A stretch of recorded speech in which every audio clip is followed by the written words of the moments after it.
This is a continuation of the reading of Judaism in Music, written by Richard Wagner in 1850. The Jew's sense of beholding has never been of such kind as to let plastic artists arise among them. For ever have their eyes been busied with far more practical affairs than beauty and the spiritual substance of the world of forms. We know nothing of a Jewish architect or sculptor in our times, so far as I am aware, where the recent painters of Jewish descent have really created in their art. I must leave to connoisseurs to judge. Presumably, however, these artists occupy no other standing towards their art, that of modern Jewish composers towards music, to whose plainer investigation we will now turn. The Jew, who is innately incapable of announcing himself to us artistically through either his outward appearance or speech, and least of all through his singing, has never been able, in the widest spread of modern art varieties, to wit in music, to reach the rulership of public taste. To explain to ourselves this phenomenon, let us first consider how it grew possible to the Jew to become a musician.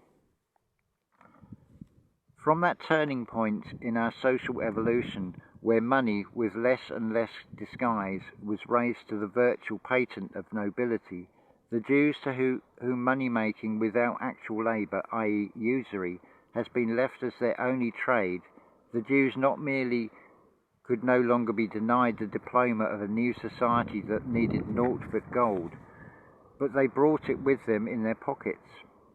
Wherefore our modern culture, accessible to no one but the well-to-do, remains the less a closed book to them, as it had sunk into a venal article of luxury.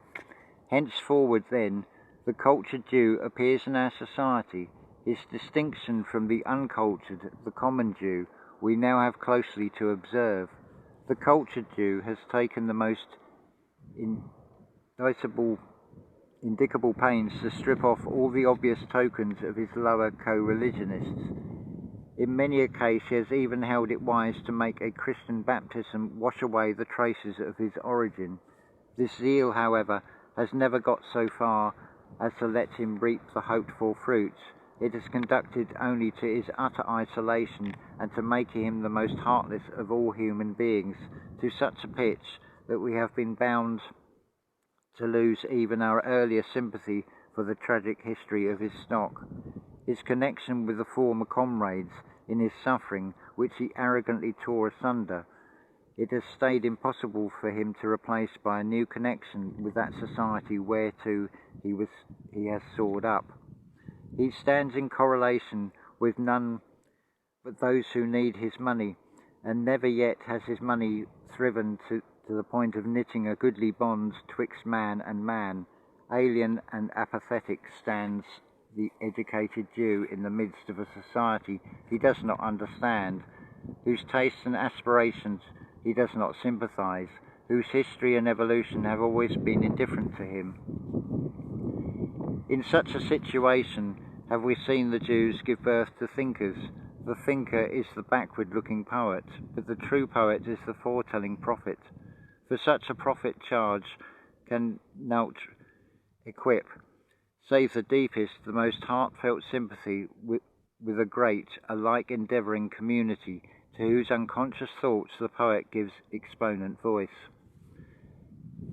Completely shut from this community, by the very nature of his situation, entirely torn from all connection with his native stock, to the genteeler Jew, his learnt and paid-for culture could only seem a luxury, since at bottom he knew not what to be about with it.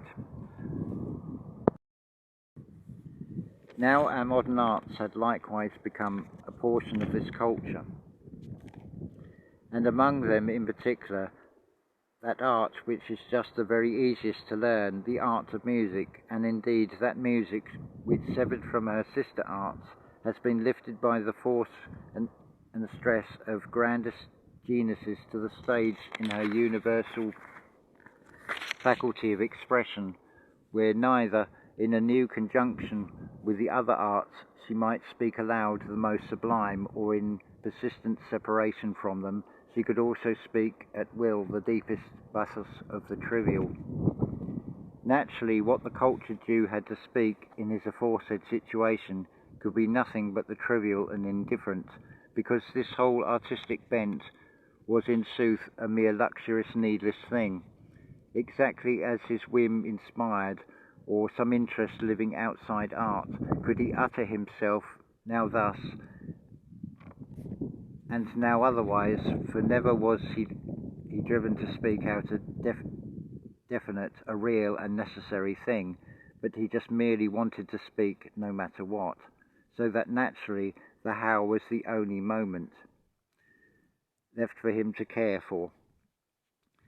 At present, no art affords such fantastious possibility of talking in it without saying any real thing as that of music, since the greatest geniuses have already said whatever there was to say in it as an absolute separate art. When this had once been spoken out, there was nothing left but a babble after, and indeed with quite distressing accuracy and deceptive likeness, just as parrots reel off human words and phrases, but also with just as little real feeling and expression as these foolish birds. Only in the case of our Jewish music makers, the mimic presents one marked peculiarity, that of the Jewish style of talk in general, which you have more minutely characterized above. Although the peculiarities of the Jewish mode of speaking and singing come out the most glaringly in the common class of Jew, who has remained faithful to his father's stock, and through the cultured son of Jewry takes untold pains to strip them off, nevertheless they show an important obstinacy in cleaving to him. Explain the mishap by physiology as we may, yet it also had its reason in the aforesaid social situation of the educated Jew. However much our luxury art may float in well-nigh nothing but the ether of our self-willed fantasy, still it keeps below one fibre of connection with its natural soil and with the genuine spirit of the folk. The true poet, no matter in what branch of art, still gains his stimulus from nothing but a faithful, loving contemplation of instinctive life, of that life which only greets his sight amid the folk. Now where is the cultured Jew to find this folk? Not surely on the soil of that society which he plays his artist role.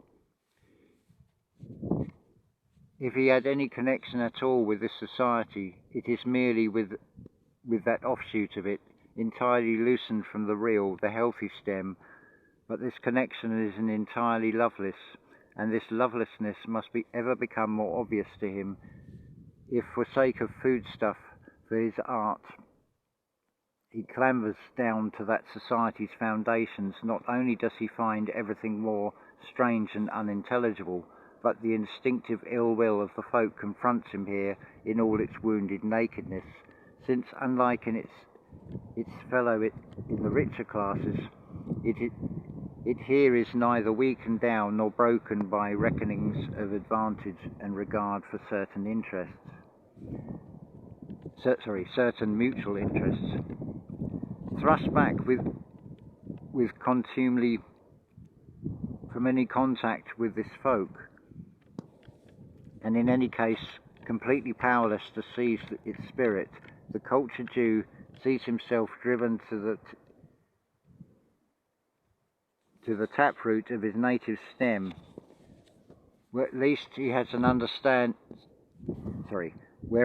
an understanding would come by his means easier to him. Willy-nilly he must draw his water from this well, yet only a how and not a what rewards his pains. The Jew has never an art of his own, hence never a life of art-enabling import, ein Leben von Kunstwagen Gehalter. An an import, a universally applicable, a human import. Not even today does it offer to the searcher, but merely a peculiar method of expression, and that the method we have characterized above.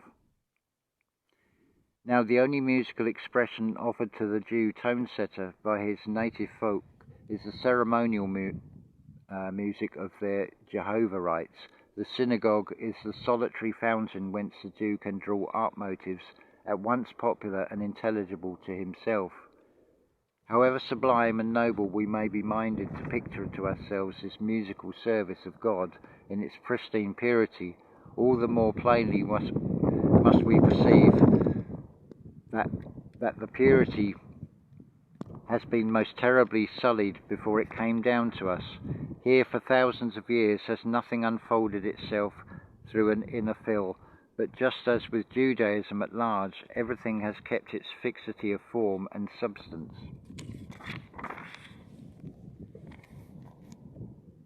But a form which never quickened through renewal of its substance must fall to pieces in the end. An expression whose content has long since ceased to be the breath of feeling grows senseless and distorted. Who has not had occasion to convince himself of the travesty of a divine service of song presented in a real folk synagogue? Who has not been seized with a feeling of the greatest revulsion, of horror mingled with the absurd, at hearing that sense and sound confounding gurgle, yodel and cackle, which no intentional caricature can make more repugnant than is offered here in full in naive seriousness? In latter days, indeed, the spirit of reform has shown its stir within the singing too, by an attempted restoration of the older purity, but of its very nature, what here has happened on the part of the higher, the reflective Jewish intellect, is just a fruitless effort from above, which can never strike below to such a point that the cultured Jew, who precisely for his art needs seek the genuine fount of life amidst the folk, may be greeted by the mirror of his intellectual efforts in that fount itself. He seeks for the instinctive and not the reflected, since the latter is his product, and all the instinctive he can light on is just that out-of-joint expression. If this going back to the folk source is as unpurposed with the cultured Jew as unconsciously enjoined upon him by necessity and the nature of the thing as with every artist, with just as little conscious aim, and therefore with an insuperable domination of his whole field of view, does the hence derived impression carry itself across into his art productions. Those rhythms and melismi of the synagogue song usurp his musical fancy in exactly the same way as the instinctive possession of the strains and rhythms of our folk song and folk dance made out the virtual shaping force of the creators of our art music, both vocal and instrumental. To the musical perceptive faculty of the cultured Jew there is therefore nothing seizable in all the ample circle of our music, either popular or artistic, but that which flatters his general sense of the intelligible. Intelligible, however, and so intelligible that he may use it for his art, is merely that which in any degree approaches a resemblance to the said peculiarity of Jewish music. In listening to either our naive or our consciously artistic musical doings, however, were the Jew to try to probe their hearts and living sinews, he would find here really not one whit of likeness to his musical nature, and the utter strangeness of this phenomenon must scare him back so far that he could never pluck up nerve again to mingle in our art creating. Yet his whole position in our midst never tempts the Jew to so intimate a glimpse into our essence. Wherefore, either intentionally, provided he recognizes this position of his towards us, or instinctively, if he is incapable of understanding us at all, He merely listens to the barest surface of our art, but not to its life-bestowing inner organism, and through this apathetic listening alone, can he trace external similarities with the only thing intelligible to his power of view, peculiar to his special nature. To him, therefore, the most external accidents on our domain of musical life and art must pass from its very essence, and therefore, when as artist he reflects them back upon us, his adaptation needs must seem to be outlandish, odd, indifferent, cold, unnatural, and awry, so that the Judaic works of music often produce on us the impression as though a poem of Goethe's, for instance, were being rendered in the Jewish jargon. Just as words and constructions are hurled together in this jargon with wondrous inexpressiveness, so does the Jew musician hurl together the diverse forms and styles of every age and every master. Packed side by side, we find the formal idiosyncrasies of all the schools in motliest chaos. As in these productions, the sole concern is talking at all hazards, and not the objects which might make that talk worth doing. So this clatter can only be made at all inciting to the ear by its offering at each instant a new summons of attention through a change of outer expressional means.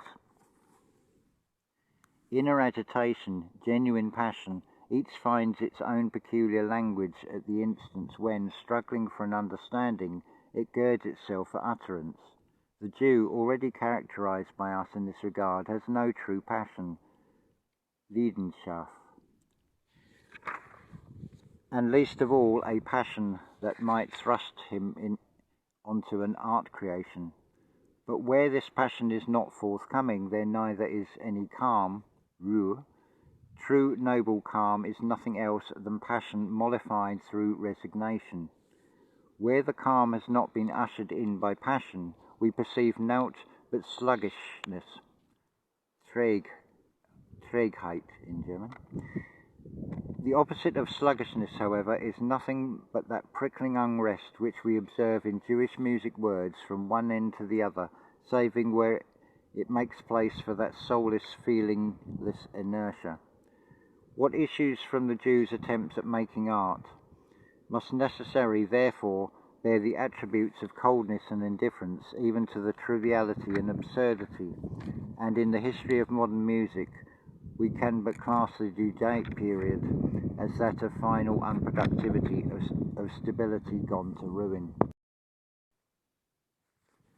By what example will this all grow clearer to us? Well nigh with what other single case could make us so alive to it as the works of a musician of Jewish birth, whom nature has endowed with specific musical gifts as very few before him? All that offered itself to our gaze in the inquiry into our antipathy against the Jewish nature, all the contradictoriness of this nature, both in itself and as touching us, all in its inability, while outside our footing, to have intercourse with us upon that footing, nay, even to form a wish to further develop the things which had sprung from out our soil, all these are intensified to a positively tragic conflict in the nature, life, and art career of the early taken Felix Mendelssohn Bartholdy.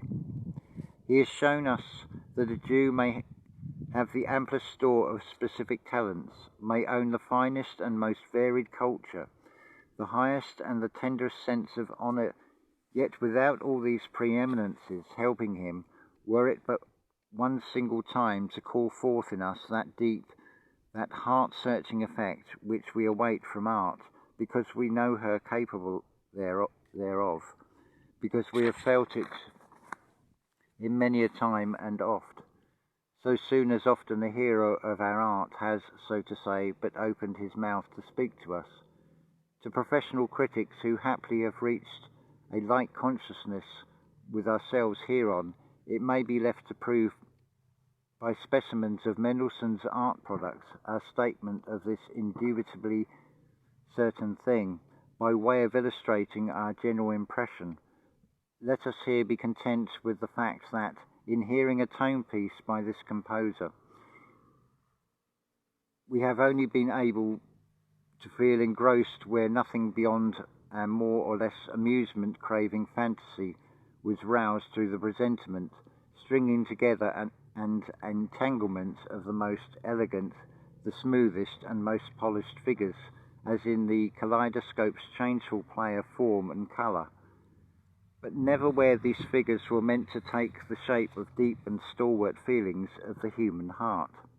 In this latter event, Mendelssohn lost even the most formal productive faculty, wherefore, in particular, where he made for drama, as in the oratorio, he was obliged quite openly to snatch at every formal detail that had served as characteristic taken of the individuality of this or that forerunner whom he chose out for his model.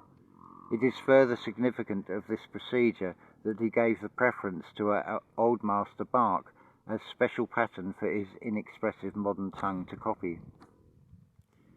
Bach's musical speech was formed at a period of our society when music's universal tongue was still striving for the faculty of more individual, more unequivocal expression. Pure formalism and pedantry still clung so strongly to her that it was first through the gigantic force of Bach's own genius that her purely human accents, in German Ausdruck, broke themselves a vent. The speech of Bach stands towards that of Mozart and finally of Beethoven in the relation of the Egyptian Sphinx to the Greek statue of a man, as the human visage of the Sphinx is in the act of striving outward from the animal body, so strives Bach's noble human head from out of the periwig. It is only another evidence of the inconceivably witless confusion of our luxurious music taste of nowadays, that we can let Bach's language be spoken to us at the self-same time as that of Beethoven, and flatter ourselves that there is merely an individual difference of form between them, but nowise a real historic distinction marking off a period in our culture. The reason, however, is not so far to seek. The speech of Beethoven can be spoken only by a whole, entire, warm-breathed human being, since it was just the speech of a music man so perfect that with the force of necessity he thrust beyond absolute music, whose dominion he had measured and fulfilled into its utmost frontiers, and showed to us the pathway to the fecundation of every art through music, as her only salutary broadening. On the other hand, Bach's language can be mimicked at a pinch by any musician who thoroughly understands his business, though scarcely in the sense of Bach, because the formal has still therein the upper hand, and the purely human expression is not yet a factor so definitely preponderant that it's what can either can or must be uttered without conditions, for it still is fully occupied with the shaping out of the how. The washiness and the whimsicality of our present musical style has been, if not exactly brought about, yet pushed to its utmost pitch by Mendelssohn's endeavour to speak out a vague and almost nugatory content as interestingly and spirited as possible, whereas Beethoven, the last in the chain of our true music heroes, strove with highest longing and wonder-working faculty for the clearest, certainest expression of an unsayable content through a sharp-cut, plastic shaping of his tone pictures. Mendelssohn, on the contrary, reduces these achievements to vague, fantastic shadow forms. Midst whose indefinite shimmer our freakish fancy is indeed aroused, but our inner, purely human yearning for distinct artistic sight is hardly touched with even the merest hope of a fulfilment. Only where an oppressive feeling of this incapacity seems to master the composer's mood and drive him to express a soft and mournful resignation has Mendelssohn the power to show himself characteristic. in the subjective sense of a gentle individuality that confesses an impossibility in view of its own powerlessness. This, as we have said, is the tragic trait in Mendelssohn's life history, and if in the domain of arts we are to give our sympathy to the sheer personality, we can scarcely deny a large measure thereof to Mendelssohn, even though the force of that sympathy be weakened by the reflection that the tragic in Mendelssohn's situation hung rather over him than came to actual sore and cleansing consciousness. A like sympathy, however, can no other Jew composer rouse in us. A far-famed Jewish tone-setter of our day has addressed himself and products to a section of our public whose total confusion of musical taste was less to be first caused by him than worked out to his profit. The public of our opera theatre of nowadays has for long been gradually led aside from those claims which rightly should be addressed not only to the dramatic artwork, but in general to every work of healthy taste. The places in our halls of entertainment are mostly filled with nothing but that section of our citizen society whose only ground for change of occupation is utter boredom, in German Langeweile, or Langeweile, I think that's pronounced. End of reader's aside. The disease of boredom, however, is not remedial by sips of art, for it can never be distracted of set purpose, but merely duped into another form of boredom. Now, the catering of this deception, that famous opera composer has made the task of his artistic life. There is no object in more closely designating the artistic means he has expended on the reaching of this life's aim, enough that, as we may see by the result, he knew completely how to dupe, and more particularly by taking that jargon which we have already characterized and palming it upon the renewed audience as the modern piquant utterance of all the trivialities which so often had been set before them in all their natural foolishness. That this composer took also thought for thrilling situations, in German Erschütterungen, end of reader's aside, and the effective weaving of emotional catastrophes need astonish none who know how necessarily this sort of thing is wished by those whose time hangs heavily upon their hands, nor needs any wonder that in this his aim succeeded too, if they but will ponder well the reasons why, in such conditions, the whole was bound to prosper with him. In fact, this composer pushes his deception so far that he ends up by deceiving himself, and perchance as purposely as he deceives his bored admirers. We believe, indeed, that he honestly would like to turn out artworks, and yet is well aware he cannot to extricate himself from this painful conflict between will and can. He writes operas for Paris and sends them touring round the world, the surest means today of earning oneself an art renown, albeit not an artist. Under the burden of this self-deception, which may not be so toilless as one might think, he too appears to us well nigh in a tragic light, yet the purely personal element of wounded vanity turns the thing into a tragicomedy, just as in general the uninspiring, the truly laughable is the characteristic mark whereby this famed composer shows his Jewhood in his music. From a closer survey of this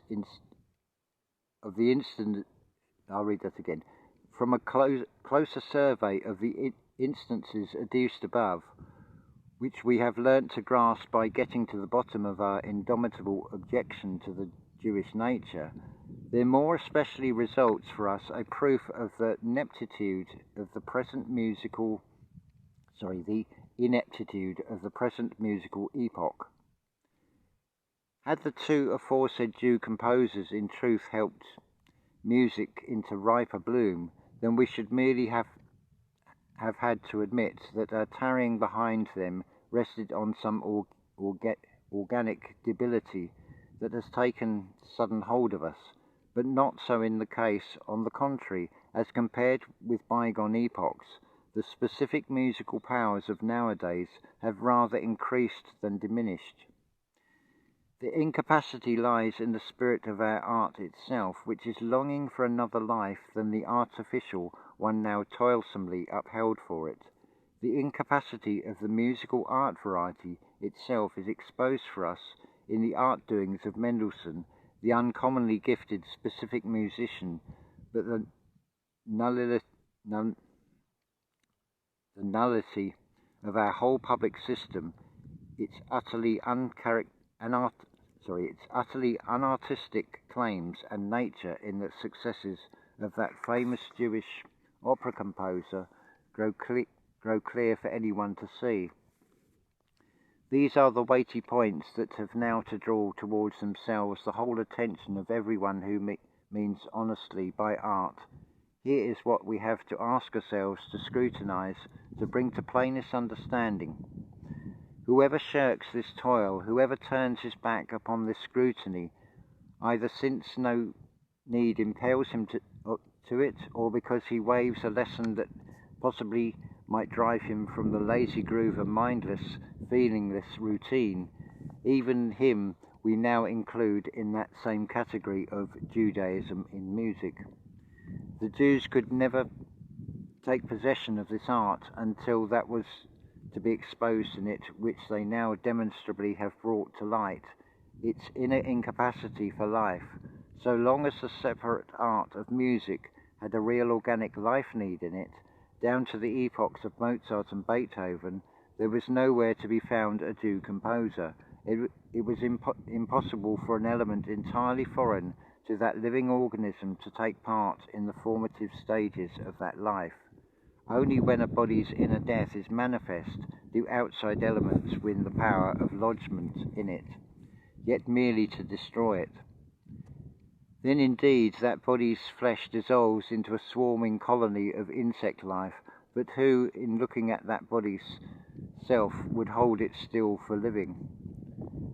The spirit, that is, the life, has fled from out the body, has sped to kindred other bodies, and this is all that makes out life. In genuine life alone can we, too, find again the ghost of art, and not within its worm-befretted carcass. I said above, the Jews had brought forth no true poets. We here must give a moment's mention then to Heinrich Heine. At the time when Goethe and Schiller sang among us, we certainly knew nothing of a poetizing Jew.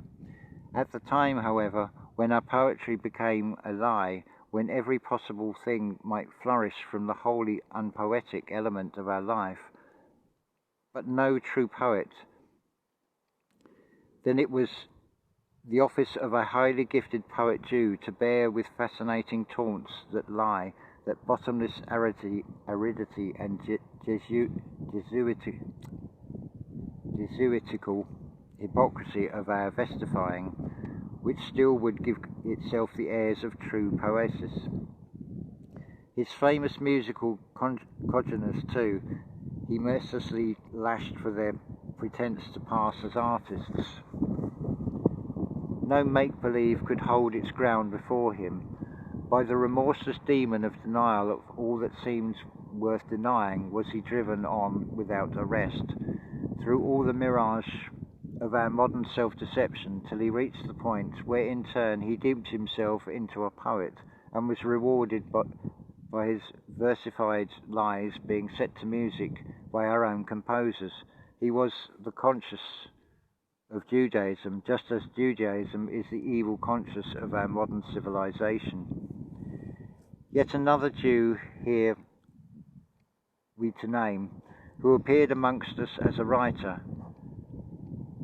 From out his isolation as a Jew, he came among us seeking for redemption. He found it not, and had to learn that only with our redemption, too, into genuine manhood, would he ever find it. To become man at once with us, however, means firstly for the Jew as much as ceasing to be a Jew. And this had Bourne done, yet Bourne of all others teaches us that this redemption cannot be reached in ease and cold, indifferent complacence, but casts, as cost it must for us, sweat, anguish, want, and all the dregs of suffering and sorrow, without once looking back. Take ye your part in this regenerative work of deliverance through self-annulment. Then we are one and undissevered. But bethink ye that only one thing can redeem you from the burden of your curse, the redemption of Ahasuerus going under. I'm pronouncing that Ahasuerus. It's Ahasuerus.